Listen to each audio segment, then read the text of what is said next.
अस्सलाम वालेकुम। You are watching doctor Aamir Khalid. मैं उम्मीद करता हूं कि आप सब लोग बहर आफियत होंगे। तो आज हम डिस्कस करने जा रहे हैं कि सिर्फ K2 पहाड़ पाकिस्तान का सारा कर्जा कैसे उतार सकता है। ये टोटल लॉजिक और ऑथेंटिक बात होगी। ये बात होगी कि पाकिस्तान के अंदर माउंटेनियरिंग इंडस्ट्री क्या है, ये कितना रेवेन्यू जनरेट करती है। तो बेसिकली कहानी स्टार्ट होती है जब मैं 2018 में as a high altitude medical officer appoint हुआ K2 बेस कैंप कनकोडिया से सिर्फ चंद किलोमीटर के फासले पे। अस्कोले एक टाउन है नॉर्थ के अंदर, जहाँ से जो बाई वॉक जो सफ़र स्टार्ट होता है K2 बेस कैंप का, उसके साथ एक टाउन है दासू। ये दासू डैम वाला दासू नहीं है, ये दासू डिस्ट्रिक्ट शिगर स्कर्दू डिवीज़न के अंदर गिलगित बल्तिस्तान का एक टाउन है। वहाँ पे मेरी ड्यूटी थी। तो इस दासू की इम्पोर्टेंस क्या है, जो क्लाइंबर रेस्क्यू होता है K2 माउंटेन से, तो उसको मैं वो पहला मेडिकल ऑफिसर था, उसको फेस करता हूँ, उस कैजुअलिटी को रिसीव करता हूँ, और फिर अगर मैंने रेफ़र करना हो CMH स्कर्दू वाया हेली, तो वो स्कर्दू फिर ले जाया जाता और या वहाँ से नीचे डाउन में उसको शिफ्ट करना होता तो वो डाउन में शिफ्ट कर देते। फिर एक दिन ऐसा हुआ कि मेरे पास कुछ माउंटेनियर आके रुके। मेरे पास एक गेस्ट हाउस था। इन पेरीफेरी आपके पास अख्तियारात काफ़ी ज़्यादा होते हैं, आपको वहाँ सस्टेन किया जाता है। तो मेरे पास कुछ माउंटेनियर आके रुके। उनसे जब मैंने तफसीलन बात की तो कुछ दिलचस्प और हैरत अंगेज़ इंकशाफात हुए। मैं आपको ये बताता चलूँ जो किस तरह हमारी फॉरेन मिनिस्ट्री NOC देती है माउंटेनियर्स को कि वो आके माउंटेनियरिंग करें। जो और पाकिस्तान को माउंटेनियरिंग का हब समझा जाता है। कराकोरम रेंजेस के अंदर हमारे कितने माउंटेन्स हैं जो कि इंटरनेशनल रैंकिंग में आते हैं, वो सब बातें आज डिस्कस होंगी। कैसे एक जो है क्लाइंबर है वो स्कॉटलैंड में, अमेरिका में, जर्मनी में बैठ के यहाँ अप्लाई करता है माउंटेन को सर करने का जो प्रोसीजर होता है उसे फॉलो करता है। NOC कैसे हासिल करता है, कितने डॉलर्स वो यहाँ पे जमा करता है, फिर वो जब हमारे एयरपोर्ट इस्तेमाल कर रहा होता है तो कितने चार्जेस दे रहा होता है, हमारे जो मुख्तलिफ क्लब्स हैं उनको जब वो हायर कर रहा होता है तो कितनी फ़ीस दे रहा होता है। तो मैं आपको इन नट शेल्स बताऊँ कि तकरीबन 1 करोड़ 1.5 करोड़ रुपये का ये वो बजट है जो एक क्लाइंबर रख के पाकिस्तान आता है। तो आइए आज आपको वो दिलचस्प हक़ाइक़ सुनाएं जो किसी ने आज तक आपके साथ डिस्कस नहीं किए। व्यूअर्स, ये स्टोरी स्टार्ट होती है दुनिया के वो ममालिक जिनमें लोग क्लाइंबिंग को पसंद करते हैं, या जिनमें जो क्लाइंबर्स हैं वो बड़ी तादाद में रहते हैं। Norway, Scotland, Germany, America, France और इसके अलावा नेपाल जैसे मुल्कों से जब कोई क्लाइंबर K2 को सर करने की ख्वाहिश रखता है तो वो सबसे पहले एक कंपनी को हायर करता है या एक कंपनी उसे स्पॉन्सर करती है। दुनिया के मुख्तलिफ स्पोर्ट्स क्लब, मुख्तलिफ बड़े बैंक, रेड बुल, BMW वगैरह की तरह की बड़ी कंपनियां इनको फाइनेंस करती हैं, इनको स्पॉन्सर करती हैं, इनको अपना एज ए ब्रांड एम्बेसडर चुन लेती हैं। उसके बाद उनकी फंडिंग होती है, उनको फाइनेंस किया जाता है। ये एक क्लाइंबर का बजट तकरीबन 1 करोड़ से ऊपर और 1.5 करोड़ रुपए के आसपास इस दौर में चुना जाता है।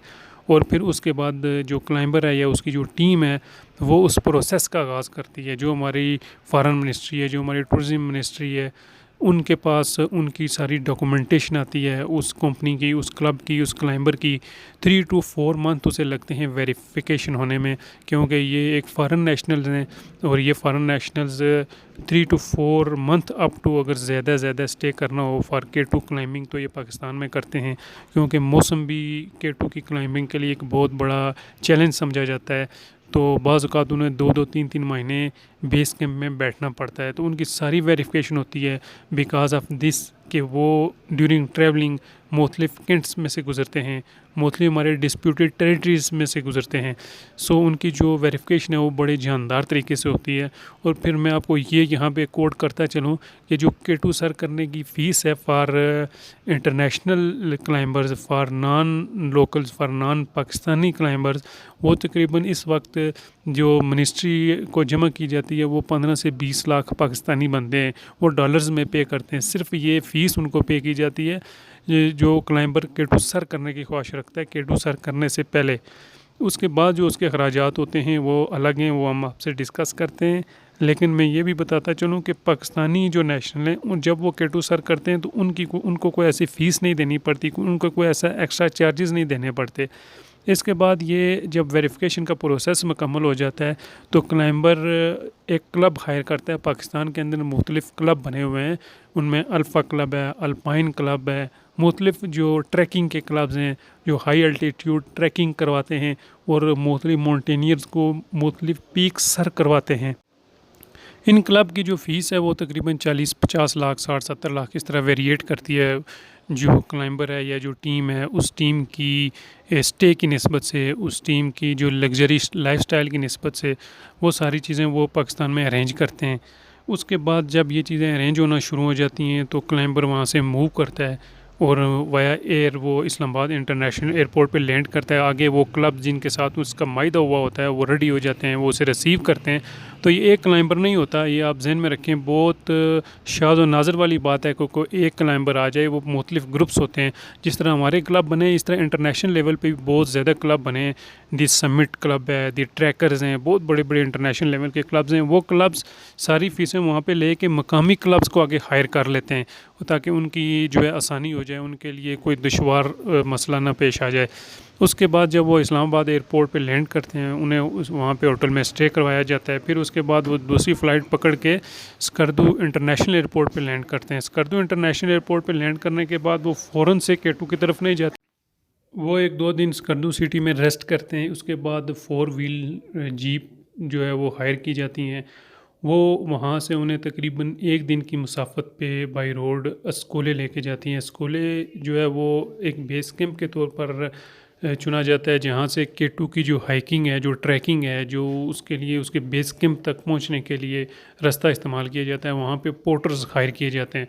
हर साल गवर्नमेंट ऑफ गिलगित बल्तिस्तान जो हाई अल्टीट्यूड पोर्टर्स हैं उनके लिए सामान कि वो कितना सामान उठाते हैं और उनके लिए जो उनकी मजदूरी है, उजरत है, उसका जो है वो तयन करती है और प्रॉपर एक नोटिफिकेशन के तहत उसे फिर आवाम तक पहुंचाया जाता है।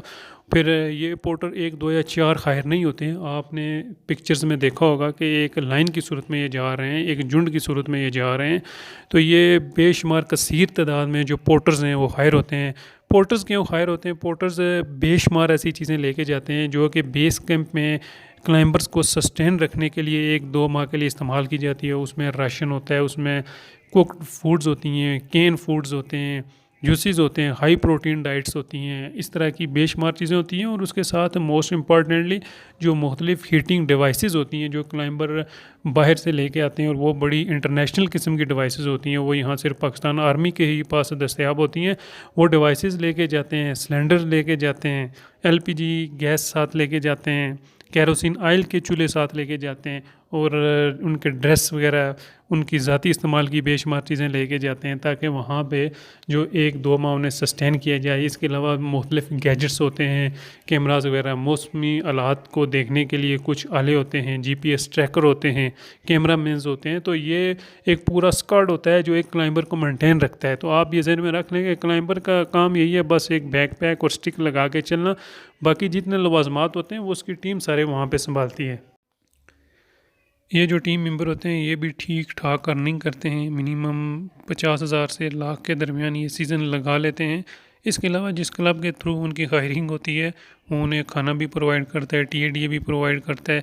और इवन अगर वो बेस कैंप में सिर्फ बैठते हैं, कोई काम नहीं करते, तब भी वो कमा रहे होते हैं। एक उनकी जो बेसिक सैलरी होती है, बेसिक पर डे के साथ जो उनकी फ़िक्स की जाती है वो उनको मिल रही होती है, चाहे वो आगे काम करें ना करें। फिर आपको ये बताते चलें कि मुख्तलिफ जो वहाँ पे इंटरनेशनल लेवल की कंपनीज़ आती हैं, जो इंटरनेशनल लेवल के TV आते हैं, TV स्टेशन की टीम्स आती हैं, उनको वहाँ पे सस्टेन किया जाता है। वो वहाँ पे जो अपने कंट्री के क्लाइंबर आए होते हैं उनकी वीडियोस बनाते हैं, पूरा उसकी डॉक्यूमेंट्रीज़ को कवर करते हैं। तो उनको भी वहाँ जो सस्टेन किया जाता है, या वो जहाँ पे ट्रैकिंग करके जाते हैं तो कराक्रम जो क्लब है उसकी भी फ़ीस चार्ज की जाती है, पर पैसेंजर, पर क्लाइंबर, पर जो ट्रैकर है उससे फ़ीस ली जाती है। तब बंदा कनकोडिया बेस कैंप तक पहुंचता है। अस्कोले से Concordia base camp K2 base camp तक पहुंचने का जो रास्ता है वो तकरीबन 8 से 10 दिन पैदल मुसाफत है। बेस कैंप में ये बैठते हैं। बेस कैंप में फिर आप ये नहीं कह सकते कि एक दिन गए तो दूसरे दिन क्लाइंबिंग करके आ गए। पहले वहाँ एक प्रोसीजर है, उसका नाम है एक्लेमेटाइज या एक्लेमेटाइजेशन। तो सबसे पहले क्लाइंबर अपने आप को एक्लेमेटाइज़ करता है, उस माहौल के मुताबिक अपने आप को अडॉप्ट करता है, उसकी बॉडी की अडॉप्टेशन सेट होती है ताकि उसको जो हाई एल्टीट्यूड डिजीज़ हैं, हेप है, हेज़ है, हाई एल्टीट्यूड पल्मोनरी एडीमा है और बहुत सी डिजीज़ हैं, उनसे वो बच सके। क्योंकि जो 20,000 फुट से ऊपर बुलंदी है उसे डेथ जोन करार दिया जाता है और 20,000 फीट से ऊपर इंसानी जिस्म में मुख्तलिफ़ तब्दीलियाँ आना शुरू हो जाती हैं अगर वो प्रॉपरली अडेप्ट ना हुआ हो, प्रॉपरली एक्लेमेटाइज़ ना हुआ हो। तो वहाँ पे मुख्तलिफ़ रेस्क्यू टीम भी होती हैं, मुख्तलिफ़ जो मेडिकल कवर भी प्रोवाइड किया जाता है ताकि मैक्सिमम जो उनको फैसिलिटेट किया जा सके। तो क्लाइंबर वहाँ पे स्टे करते हैं और वो स्टे उनका प्रोलॉन्ग भी हो सकता है, 2-2 माह भी वो स्टे चलता है। इस्लामाबाद से वेदर की रिपोर्ट उन्हें डे बाय डे जा रही होती है कि आज वेदर कैसा रहेगा, कल वेदर कैसा रहेगा। तो K2 को सर करने के लिए लगातार 2 से 3 दिन वेदर का स्टेबल होना इंतहाई ज़रूरी है। वहाँ पे जो ज़्यादा कैजुअल्टीज़ हुई हैं, ज़्यादा डेथ्स हुई हैं, वो वेदर की वजह से हुई हैं और K2 इटसेल्फ एक बहुत जो है डिफ़िकल्ट माउंटेन समझा जाता है और इसका जो किलिंग रेट है, इसका डेथ रेट है वो 4% है, यानी कि 100 में से 25 जो क्लाइंबर हैं उनकी डेथ हो जाती है और ये डेथ मोस्टली पहाड़ सर करने के बाद वापसी के दौरान या पहाड़ सर करने के बाद इस दौरान ये रिकॉर्ड की गई है, इसलिए इसे दुनिया के जो डिफ़िकल्ट माउंटेन्स हैं उसमें शुमार किया जाता है। तो आप ये अंदाज़ा कर लें जब वो 2 माह वहाँ पे स्टे करता है तो वो अखराजात, वो चीज़ें कैसे मैनेज की जाती हैं। फिर उसके बाद जब वो सर करके आ जाता है, सर करना ये अलग स्टोरी है, इसको हम इंशाल्लाह अलग व्लॉग में कवर करेंगे। K2 के कितने कैंप्स हैं, किस कैंप में क्या हादसात रोनमा हुए, K2 का जो ग्रेव यार्ड है वो क्यों मशहूर है, ये सारी चीज़ें इंशाल्लाह आपको अलग व्लॉग में बताएंगे। तो वो सर करने के बाद जो कनकोडिया बेस कैंप में आता है तो वहाँ से एक शॉर्ट रास्ता है, दूसरे डिस्ट्रिक्ट में एंटर होता है, डिस्ट्रिक्ट गांछे में, उसे कहते हैं गुंडो गुरो ला ट्रैक। ये ट्रैक है, ये कुछ महीनों के लिए ओपन होता है और मकामी लोग ही इसे ओपन करते हैं और ये शॉर्ट रास्ता है। जो आपने 8 दिन का रास्ता तय किया था बेस कैंप में, ये तकरीबन 1 दिन का रास्ता तय करके नीचे रोड तक आ जाते हैं और फिर उस रोड से 1 दिन का जो बाई रोड सफ़र करके ये लोग स्कर्दू पहुंच जाते हैं। तो ये जो गुंडो गुरो ला ट्रैक है, जब ये ट्रैक ओपन होता है तो इस ट्रैक को मकामी लोग ओपन करते हैं। सो मकामी लोग इसके जो गुज़रने के लिए जो क्लाइंबर्स होते हैं, जो ट्रैकर्स होते हैं, उनको फैसिलिटेट करते हैं और पर जो क्लाइंबर है, पर ट्रैकर है, ये लोग भी कुछ फ़ीस चार्ज करते हैं अपनी कम्युनिटी के लिए जो उन्होंने एडजस्ट की होती है, जो अपनी जो वहाँ की जो फलाही तंजीमों के हवाले से उन्होंने एडजस्ट की होती है। तो यहाँ भी एवरी स्टेप पे वो एक रेवेन्यू जनरेट कर रहे होते हैं। तो मैं आपको ये क्लैरिफाई करता चलूँ कि मैं आपको एंड में वो वीडियो दिखाऊंगा कि जो गुंडो गुरो ला ट्रैक से जब ये लोग उतरे और उनको वहाँ से रेस्क्यू करके वहाँ से उनका साजो सामान लाद के लाया गया स्कर्दू, तो उसके दौरान मैंने कुछ वीडियोज़ कैप्चर की, वो भी मैं आपको दिखाऊँगा वीडियो के एंड में। ये जो साल 2022 के सीज़न में K2 पर एक एक्सीडेंट हुआ था, एलिसत पारा, जॉन सुनहरी और JP मोहर की डेथ हुई थी बॉटल नेक को क्रॉस करने के बाद। उनकी कुछ तस्वीरें कि किस मकाम पे किसके साथ क्या हादसा रोनमा हुआ और फिर उनको कौमी हीरो का दर्जा दिया गया और उनको जो है मुख्तलिफ़ स्कर्दू के जो चौक्स हैं उनके नाम पे मंसूब किए गए और Satpara mountaineering and rescue club बनाया गया। अब यहाँ से एक और स्टोरी स्टार्ट होती है कि ये जो रेस्क्यू क्लब्स हैं इनका क्या रोल है। तो K2 के ऊपर जब कोई क्लाइंबर्स के साथ कोई हादसा रोनमा होता है तो उसको रेस्क्यू किया जाता है। तो रेस्क्यू के लिए अलग टीम्स होती हैं, अलग क्लब्स होते हैं, वो और अपने पैसे चार्ज करते हैं और अपना उनके चार्जेस होते हैं ताकि पूरी सर्विसेज वो प्रोवाइड कर सकें। कहानी में क्लाइमैक्स जो स्टार्ट होता है, ये जो मैं तस्वीर दिखा रहा हूँ नेपाल में माउंट एवरेस्ट को सर करने वाले क्लाइंबर्स की है। ये बड़ी तादाद में हर साल नेपाल में माउंट एवरेस्ट को सर करने के लिए आते हैं। क्लाइंबिंग इंडस्ट्री नेपाल में इतनी ज़्यादा एडवांस है कि आप सोच नहीं सकते। वहाँ के जो शर्पाज हैं, शर्पाज उनको कहा जाता है, जो कोई हिमालय के टफ माउंटेन्स में रहते हैं और दुनिया के उन लोगों को माउंट एवरेस्ट सर करवाते हैं उठा के जिन्हें पहाड़ों पे चढ़ने का फंड नहीं आता। दोनों टांगों से मरहूम बंदे ने भी with help of Sherpas Mount Everest को सर किया। ज़रूरत इस अमर की है कि पाकिस्तान में भी क्लाइंबिंग इंडस्ट्री इतनी ही मजबूत हो, यहाँ पे भी जो सिक्योरिटी लैब्स हैं वो प्रॉपरली फिल हों, यहाँ पे भी जो टूरिस्ट इंडस्ट्री है वो प्रॉपरली फैसिलिटेट करें। क्लाइंबर्स जो यहाँ पे आते हैं वो सिर्फ K2 या दीगर जो गशाब्रूम मशाब्रूम पीक्स हैं उनको सर नहीं करते, वो पूरा पाकिस्तान घूमते हैं। आपने वीडियोज़ में मुख्तलिफ जो क्लाइंबर K2 सर करने के लिए आते हैं वो सिर्फ K2 या उसकी जो एडजॉइनिंग पीक्स हैं उनको सिर्फ सर नहीं करते, वो पाकिस्तान के डिफरेंट एरियाज़ में घूमते हैं। वो शुमाली इलाकाजात की खूबसूरत वैलीज़ में घूमते हैं, जो इंटीरियर और रिमोटेस्ट विलेज होते हैं उनमें जाते हैं, वहाँ के लोकल से मिलते हैं, वीडियोस बनाते हैं और अपने यूट्यूब चैनल्स पे अपलोड करते हैं और पाकिस्तान को वो मुस्बत और ख़ूबसूरत चेहरा दिखा रहे होते हैं जो हम नहीं दिखा। क्लाइंबर जो है वो सिर्फ ऐसा नहीं कि वो आके पे करते हैं और वापस चले जाते हैं, वो यहाँ के जो कम्युनिटी वर्क्स हैं, यहाँ के जो गरीब और पुअर कम्युनिटी है उसको भी फैसिलिटेट करते हैं, अपने एंड पे जितना हो सकता है वो मदद करते हैं। इसके अलावा शुमाली इलाकाजात में जो ट्रैफिक हंटिंग प्रोग्राम होता है, मारखोर का शिकार होता है, उसमें भी हिस्सा लेते हैं और डॉलर्स में फ़ीस पे करते हैं। आपको मैं ये बताता चलूँ कि शुमाली इलाकाजात के मुख्तलिफ़ हॉस्पिटल्स, मुख्तलिफ़ छोटी-छोटी डिस्पेंसरीज़, मुख्तलिफ़ फ़र्स्ट एड की जो पोस्टें हैं, वो उन्हीं के तावन से बनाई गई हैं। K2 बेस कैंप कंकोडिया की तरफ से जाते हुए 2 बड़े स्टेशन आते हैं, गोरे 1 और गोरे 2। ये 2 मुख्तलिफ़ स्पॉट्स हैं। यहाँ पे ये यकीन से कहा जाता था कि जो 2 बड़े हॉस्पिटल बनाए थे, वो फॉरेनर ने बनाए थे या गोरों ने आके यहाँ पे बनाए थे, ताकि जो क्लाइंबिंग हो रही है, जो टीम्स आगे जा रही हैं, उनको यहाँ पे फर्स्ट एड दी जा सके, यहाँ पे रिससिटेट किया जा सके। तो जब वो बाई रोड आ रहे होते हैं इस्लामाबाद से स्कर्दू की तरफ, तो इस चीज़ को, इस सफ़र को और ज़्यादा एंजॉय करते हैं और यहाँ के जो डिफरेंट एरियाज़ हैं उन्हें एक्सप्लोर कर रहे होते हैं, उनकी वीडियोस डाल रहे होते हैं, मकामी लोगों के इंटरव्यूज़ कर रहे होते हैं। मैं आपको ये बताता चलूँ कि आप जो ये तस्वीर देख रहे हैं, ये नेपाल के एक गाँव की है और यहाँ पे जो फॉरेनर है उन्होंने आके इस हॉस्पिटल को पूरा फंड किया, पूरा बनाया है। आप इतनी बड़ी बिल्डिंग देख के हैरान तो ज़रूर हुए होंगे। जितने भी एरियाज़ हैं रास्ते में जाते हुए K2 सर करते हुए, वो एक जगह एक व्यू खूबसूरती के काबिल है, वो इसको कैप्चर करते हैं और इसको अपलोड करते हैं और दुनिया के जो डिफरेंट बड़े टीवी चैनल्स हैं उनको ये वीडियोस की सूरत में देते हैं, डॉक्यूमेंट्रीज़ की सूरत में देते हैं। वो डॉक्यूमेंट्रीज़ या वीडियोस जो दुनिया के बड़े चैनल्स हैं वो अपने चैनल से बरह रास्त नशर कर रहे होते हैं। हालांकि हमारे पास ये अल्लाह पाक ने एक इंतहाई कीमती नेमत दी हुई है जिसको हम समझ ही नहीं रहे। आप यहाँ पे कुछ माउंट एवरेस्ट और कुछ K2 की इंतहाई एंटीक पिक्चर्स देख रहे हैं। इसके साथ मैं ये बताता चलूँ, जो K2 पे रेस्क्यू ऑपरेशन कंडक्ट होते हैं उसकी मद में भी चार्जेस पे किए जाते हैं। जो फ्यूल कंजम्पशन होती है, जो हाई एल्टीट्यूड पे हेलीकॉप्टर फ्लाई करते हैं और रेस्क्यू ऑपरेशन में जो क्लाइंबर आके हिस्सा लेते हैं, जैसे कि अगर किसी क्लाइंबर की बीच रास्ते में डेथ हो जाए और उसकी बॉडी को रेस्क्यू करना हो, तो ये एक रेस्क्यू ऑपरेशन अपनी नौइयत का इंतहाई चैलेंजिंग ऑपरेशन होता है, जिसमें हिस्सा लेने के लिए इंतहाई माहिर और तरबियत याफ्ता और पुराने क्लाइंबर आते हैं। तो उनको इसका जो है वो चार्जेस मिलते हैं, इसका भी हिस्सा मिलता है। फिर जो कंपनी रेस्क्यू ऑपरेशन कंडक्ट कर रही होती है उसको भी खातिर ख्वाह जो है वो चार्जेस अदा किए जाते हैं। तो ये एक अलग से इंडस्ट्री है, रेस्क्यू इंडस्ट्री है।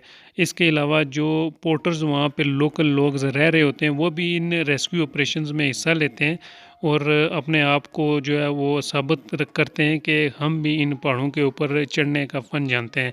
आपको मैं एक तस्वीर दिखा रहा हूँ जो ये ज़ाहिर करती है कि K2 की लंबाई कितनी है, इसके कितने कैंप्स हैं, कैंप 1, कैंप 2, 3, 4 और आखिर में चोटी को सर किया जाता है, हेलीकॉप्टर कहाँ तक फ्लाई कर सकता है, बेस कैंप की क्या सूरत हाल रहती है।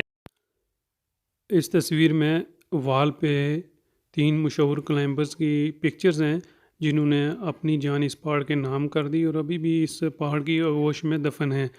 इनके लिए एक बहुत बड़ा रेस्क्यू ऑपरेशन कंडक्ट किया गया जिसमें भी कोई खातिर खा कामयाबी ना हो सके। इस साल जब मैं इस्लामाबाद इंटरनेशनल एयरपोर्ट पे उतरा, मेरा आना जाना इस रास्ते में लगा रहता है, तो मैंने इंटरनेशनल क्लाइंबर्स के साथ सफ़र भी किया और मैं आपको वो फुटेज दिखा रहा हूँ। ये सिर्फ एक क्लब के मेंबर्स उतर रहे हैं, दी समिट क्लब इनके बैग पे लिखा हुआ है। ये सारे फॉरेन नेशनल हैं और क्लाइंबिंग के लिए, ट्रैकिंग के लिए पाकिस्तान आए थे। सिर्फ ये लोग K2 को सर नहीं करते, उसके बेस कैंप की ट्रैकिंग भी करते हैं और उसके मुल्हिका जो एरियाज़ हैं उनको भी एडवेंचर करते हैं, उनका भी विज़िट करते हैं।